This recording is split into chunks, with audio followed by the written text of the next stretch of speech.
In a world where recognition often comes with fame or fortune, a simple act of kindness on a sweltering afternoon could change everything. Imagine a man clad in the armor of wealth and success brought to his knees by the most mundane of adversaries, a broken car on a deserted road. Thomas Weber, a name synonymous with power and influence, was now nothing more than a stranded millionaire, his luxury Maserati belching smoke under the relentless sun. As the minutes ticked away, each one bringing him closer to a crucial meeting that could shape his future, Thomas's frustration boiled over. He pounded the steering wheel, his eyes darting to his platinum watch. 11:43. Just 17 minutes remained before he was due to present the project that would either elevate or obliterate his company's trajectory.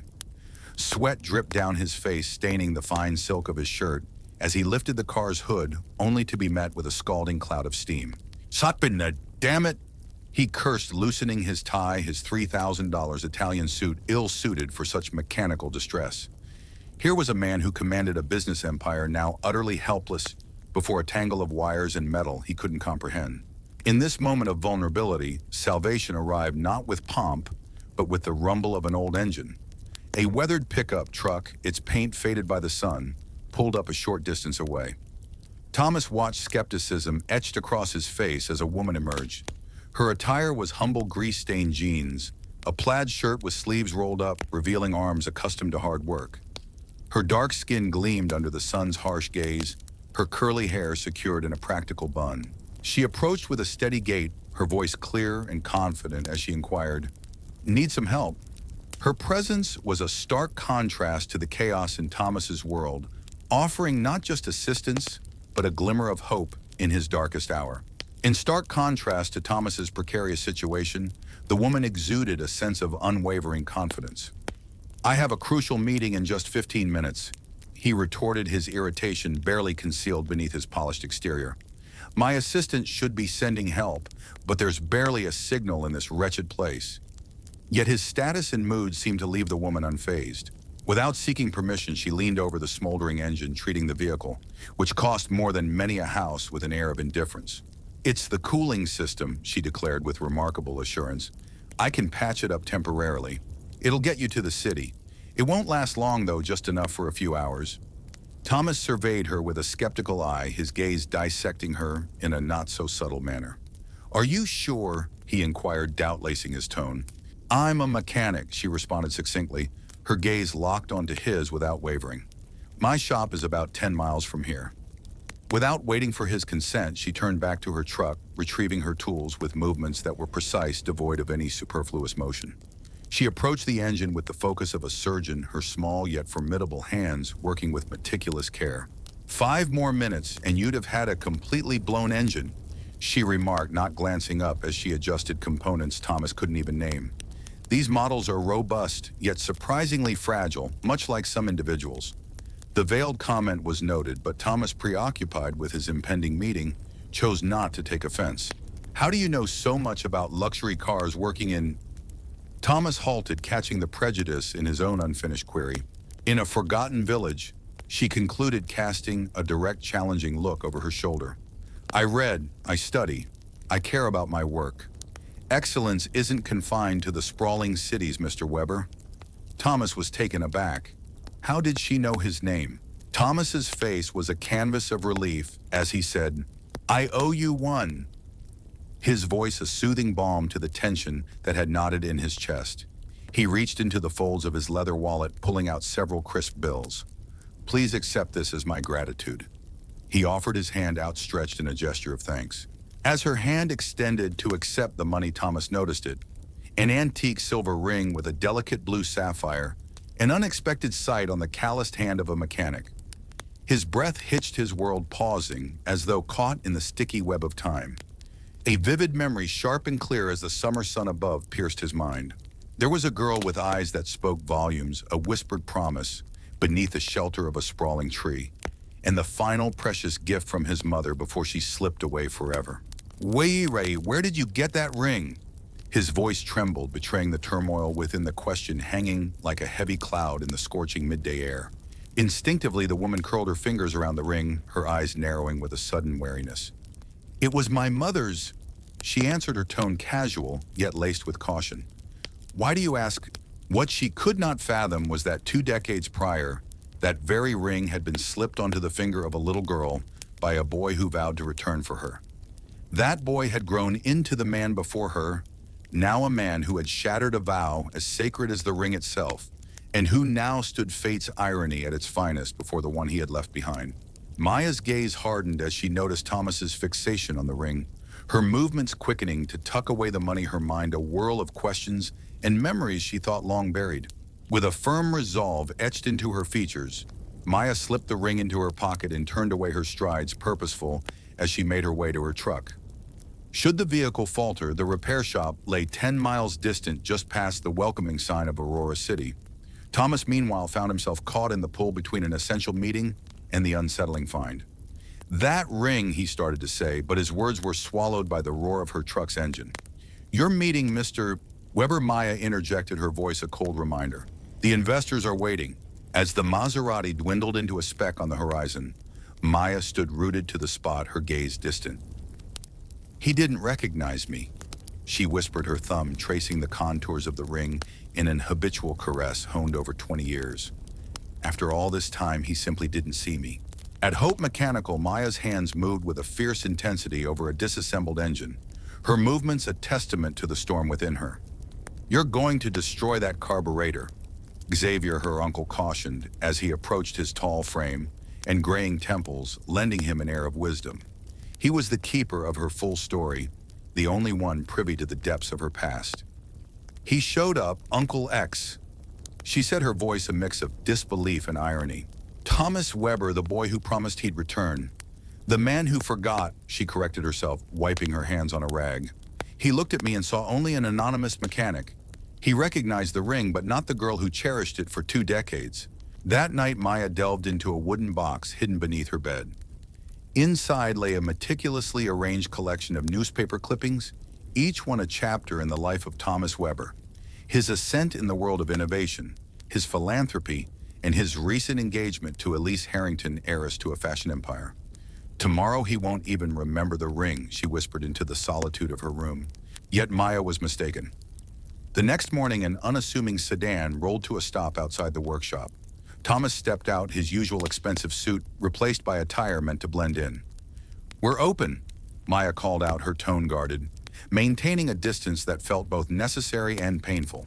"Actually, I came to return this," he said, extending his hand. In the center of his palm lay a delicate wooden brooch, a bird with wings spread as if ready to soar. Maya's heart skipped a beat. "That brooch, my first sculpture, given to Thomas as a farewell gift?" He whispered, his voice tinged with nostalgia. "Open Heart Orphanage, Orion section. You were the girl who taught me how to carve wood when all the others mocked me." Thomas continued, his eyes meeting hers with a mix of gratitude and sadness. "You promised you'd come back." Maya found herself saying the words slipping out before she could stop them. "I tried," Thomas replied, a shadow passing over his face like a dark cloud on a sunny day. "For years, but my father, he had other plans." Xavier appeared from the workshop, his hands stained with wood dust, his gaze sharp and scrutinizing. "So the young prince returns," he remarked, his voice low, carrying the weight of 2 decades. Thomas met his eyes unyielding. "I understand your mistrust, but I've come to ask for a chance to explain. Xavier rescued me when I left the orphanage." Maya explained, her voice softening with affection. "He taught me everything I know, gave me a home when no one else would." Thomas's expression shifted, a flicker of regret crossing his features. "Something I promised to do," he acknowledged, his voice heavy with the burden of unfulfilled promises. "Why now?" Maya's challenge was sharp, cutting through the air. Thomas inhaled deeply, as if gathering the strength to speak.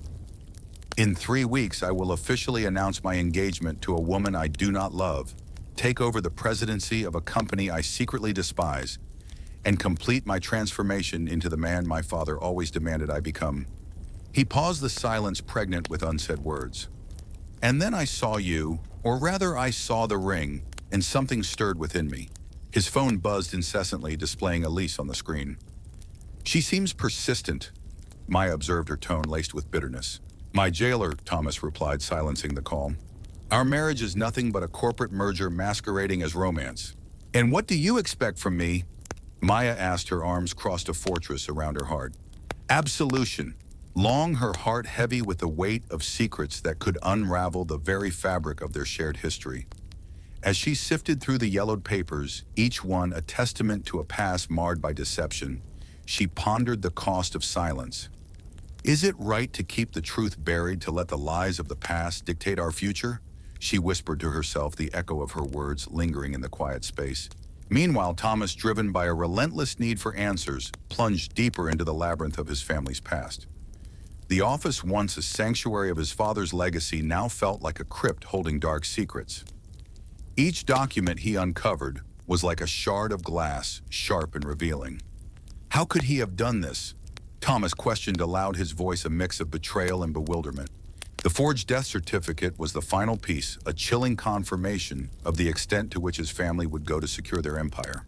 3 weeks remained until Thomas was to cement his legacy, a legacy now tainted by the shadows of deceit. Yet as he sat amidst the relics of his father's sins, a new resolve formed. The truth was not just a weapon, but a beacon guiding him towards redemption, or perhaps destruction. Maya, on the other hand, stood at a crossroads. Her workshop, filled with the remnants of her family's legacy, was now a battleground for her conscience. The decision to unveil the truth was not just about justice. It was about reclaiming her identity, her heritage from those who had stolen it under the guise of progress. Can I truly let this go? She asked the silent walls, her resolve hardening with each passing second. As these two souls, bound by fate and fractured by secrets, moved inexorably toward their confrontation, neither could foresee the storm that would ensue when their worlds collided. I'm going to confront him, Maya declared, her voice echoing with determination as she unveiled the concealed file to Xavier. The documents are irrefutable. His father's signature graces every page. It's perilous, Xavier cautioned, his eyes reflecting a deep concern. The Webbers have once obliterated your family. They possess the power to inflict even greater devastation now. Maya's fingers gently stroked the sapphire ring, a silent testament to her resolve. I have nothing left to lose. That very evening, Thomas was navigating his sedan towards the workshop when a message from Maya flashed across his screen. Central Square, 20 minutes, come alone. The usually bustling Aurora City Square was eerily vacant when Thomas arrived. There, beneath the canopy of a lush tree reminiscent of the one at the orphanage where fate had first entwined their paths, sat Mia. For 20 years, I've pondered the abandonment by my mother. Mia began, her voice laden with years of unspoken pain. Why? Why did I lose everything in an instant? Thomas, his heart pounding, interjected with a revelation that chilled the night air. Maya, I've uncovered something horrific. Your father fabricated my mother's death. She concluded, passing him aged yellow documents. He then threatened her life if she ever attempted to reclaim me. And he could seize our land, the land holding the region's most vital freshwater reserve. Thomas's hands shook as he scrutinized the documents, the signature as familiar as the one he had just encountered in his own investigation. How did you come by these? He asked, his voice quivering with the weight of the truth. My mother entrusted them to Xavier before she vanished. He waited until I was mature enough to grasp their significance. Maya then produced an old photograph, her voice softening. This is my mother, Amelia Aoa. She didn't abandon me. She was coerced into disappearance.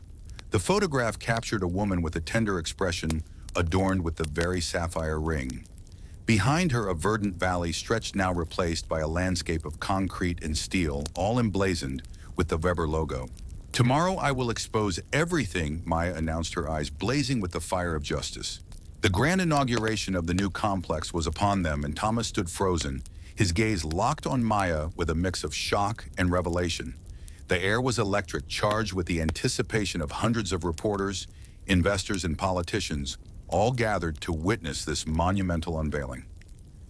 Exactly, Maya confirmed, her voice steady, yet carrying the weight of their clandestine mission. The perfect moment to unveil that the Weber empire was built on fraud, extortion, and the ruin of countless lives. As if on cue, Thomas's phone buzzed incessantly, his father calling for the 5th time in succession. With a dismissive gesture, Thomas silenced the call. There's more, Maya pressed on, her words slicing through the tension. I have reason to believe my mother is still alive. The revelation struck Thomas like a thunderbolt, leaving him momentarily speechless.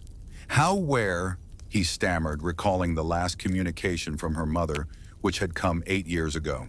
Maya produced an anonymous letter, her voice quivering as she admitted, from a psychiatric clinic in New Hope. Thomas inhaled deeply, the weight of this new truth settling on his shoulders. With a newfound resolve, he looked into Maya's eyes, his decision made. "Don't wait until tomorrow," he declared, determination flashing in his gaze. "Let's go now to the inauguration. My father moved the event up to tonight, fearing leaks about the project. No one knows except the inner circle." En route in the limousine, Thomas laid out his audacious plan. "I have full access to the security system and the stage. I can position you at the precise moment to confront him publicly." What he didn't reveal was his own discovery, the exact location where Maya's mother was not in a clinic, but on a secluded Weber property held as collateral for Ernesto's silence. The event was nothing short of opulent. The elite of business and politics admired the grandeur of the complex, once the cherished home of the Oliveira family, now transformed into a symbol of Weber's might. Ernesto Weber, in his impeccable suit, smiled for the cameras, his authority unchallenged. When Thomas finally appeared, Ernesto's face lit up with paternal pride, only to darken with suspicion upon seeing Maya by his side. "What is she doing here?" he demanded, his tone icy. "A special guest, father." Thomas retorted, his voice cold as steel. "Someone with a fascinating story about the origins." Within the opulent confines of his office overlooking a valley marred by ruin, Ernesto Weber stood, his gaze piercing through Maya with a blend of disdain and cold calculation. "How much?" he inquired, his voice as dry as the barren land below. "What's your price to vanish as your mother should have?" "My mother," Maya responded, her voice unwavering despite the storm of emotions within. "I need to know where she is." Ernesto's laughter was cruel, a mockery of her desperation. "After all these years, she probably doesn't even remember you." Yet Thomas, ever the silent observer, recorded the exchange on his phone. "You've kept her prisoner for 20 years, he exclaimed, his voice tinged with both disbelief and anger. "Prisoner?" Ernesto scoffed, waving off the term as if swatting away an insignificant insect. "I offered her luxury in exchange for that worthless piece of land. It was a deal. A deal made under duress is no deal at all." A new assertive voice cut through the tension. At the doorway, Xavier stood beside him, an older woman whose eyes mirrored Maya's, brimming with years of suppressed anguish. "Mother!" Maya's whisper was barely audible, her voice fracturing under the weight of realization. Amelia Alvera moved forward slowly, her gaze locked onto the daughter she hadn't seen since childhood. "Maya!" she uttered, her voice thick with emotion. In the hallway, Elise observed the poignant scene with a detached, scientific interest, her phone capturing every word, every tear. This reunion was more than a meeting of mother and daughter. It was the unveiling of the deceit that had birthed the Weber empire, a revelation of how unchecked ambition had shattered lives and dismantled families. A truth so profound, no wealth could conceal it any longer. As Ernesto watched his empire of falsehoods crumble, another, even more shattering truth lay concealed. Thomas, the son he believed to be his, was in fact an orphan adopted to fill the void left by his wife's lost child. A twist of fate that would soon come to light, leaving a legacy of deception in its wake. The revelation would bring to an end the cycle of justice initiated by a resolute mechanic, a sapphire ring adorning her finger. The air in Ernesto Weber's living room was thick with tension as mother and daughter gazed upon each other after 2 decades of separation. The once iron-fisted patriarch seemed utterly powerless, his control slipping like sand through his fingers. "Impossible," he muttered, retreating a step. "You were under constant surveillance. Your money might buy silence, Ernesto?" Amelia retorted, her voice fortified by years of suppressed anguish. "But it can never purchase true loyalty. Some guards, after all, have families, have hearts that beat with compassion." Maya, her body quivering, moved towards her mother, each step heavy with the weight of 20 years of abandonment and unanswered questions. Their embrace was silent, yet it screamed with emotions words could never capture, tears cascading down their cheeks in a silent symphony of reunion. Thomas, witnessing this poignant scene, felt a whirlwind of emotions storm across his visage. "Why, father?" He finally broke the silence, his voice laden with a mix of confusion and accusation. Why tear apart a family for a mere piece of land? Ernesto, regaining a fragment of his composure, responded, "That land was never just a piece of land. It's the largest reserve of drinking water in this region, worth billions, the very future of our company. And that justifies destroying lives." Thomas countered, his voice dripping with disdain. "How do you reconcile that with your conscience?" A sinister spark flickered in Ernesto's eyes. "The same way I justified adopting an orphan to replace the son I lost." The room fell into a chilling silence, as if the very air had turned to ice. Thomas recoiled as if struck, the color draining from his face. "What?" he whispered, his voice barely audible. "You think it's mere chance you spent 6 months in that orphanage?" Ernesto's laugh was bitter, devoid of warmth. "Your mother died in childbirth along with our real son. You were merely a convenient replacement, a child with no medical complications, no family to complicate matters." The truth crashed down upon Thomas like an avalanche, his entire life crumbling under the weight of this revelation. His very essence, his identity, had been constructed upon a foundation of deceit. Thomas was not a Weber by blood. He was an orphan, his records tampered with in the same sinister fashion as his mother's. "He's deceiving us," Elise declared, stepping into the room with an air of resolve, clutching an aged file. "This is why our corporate union always felt off-kilter." She added, her voice tinged with both sorrow and anger. "What monstrous acts have you committed?" Ernesto's complexion drained of color as he faced the file.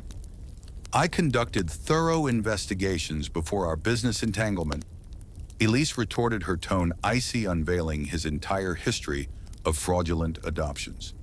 "Thomas wasn't the only one you claimed. There were others." Xavier, with a comforting hand on Thomas's shoulder, approached his presence, a silent pillar of support. "This means Thomas and Maya, you're not merely childhood companions," Elise concluded. "You share the same mother, your documents falsified to obscure this bond." Maya and Thomas exchanged a gaze, the truth mirrored in their strikingly similar eyes, identical in shade and form. How could this connection have gone unnoticed for so long? "That's why the ring was so precious to both of you," Amelia whispered, her voice quivering. "It was our family heirloom. I entrusted it to Thomas before Ernesto whisked him away, leading him to believe it was a gift from the mother he never knew." In that pivotal moment, the wail of police sirens pierced the silence drawing near with relentless urgency. "This charade concludes now," Thomas declared, his voice imbued with newfound resolve. The following week, newspapers blazed with scandalous headlines. Ernesto Weber, the once revered tycoon, was arrested for fraud, kidnapping, and document forgery. The Weber empire erected on a bedrock of crime, and the tearing apart of families crumbled as investigations unearthed decades of corruption. Thomas, upon uncovering his true lineage as Amelia Oliveira's son, discarded the Weber name, embracing his rightful surname. The land was rightfully returned to the Oliveira family, and the corporate project metamorphosed into an environmental sanctuary, a testament to the truth and the resilience of family bonds. In the heart of the community, a beacon of hope had risen, a center that now thrived, touching the lives of countless local families. 6 months had passed, and within the modest confines of Esperanza Mechanica, now transformed into a hub of innovation and warmth, Maya skillfully adjusted a car engine, her hands dancing with purpose. Meanwhile, Thomas sat nearby, poring over documents for the newly established Olivia Foundation, a sanctuary for children who had been left behind. "Is it still strange?" Maya asked, her voice echoing slightly in the metallic ambiance as she wiped the grease from her hands. Thomas looked up, his face breaking into a smile that reached the depths of his eyes, a rarity from the shadows of his past life. "Strange, yes, but also liberating," he admitted, his fingers brushing against the bird brooch he now wore as a pendant. "We lost 20 years, but we've regained our truth, our family." As if summoned by the warmth of their reunion, Amelia entered her arms, laden with glasses of lemonade. Her eyes, once dulled by the weight of sorrow, now sparkled with a newfound light. "The ring," she observed, her gaze catching the glint of the heirloom on Maya's finger. "It always kept us connected, even when we didn't know it. Sometimes the most intricate webs of deceit are unraveled by the simplest of threads, a ring passed down from mother to son, then to a sister who didn't even know she existed. And at times the mightiest empires of injustice fall not under the crushing force of guilt, but under the indomitable power of truth that surfaces when least anticipated." Dear viewers, if this tale of family ties entwined with decades of deception has stirred your soul, please take a moment to engage with us. Your comments, likes, shares, and subscriptions mean the world to us, fueling our passion to bring more stories that illuminate how truth, no matter how painful, has the miraculous power to mend the deepest wounds and bridge the longest separations. Thank you for watching, for sharing, and for being part of this journey.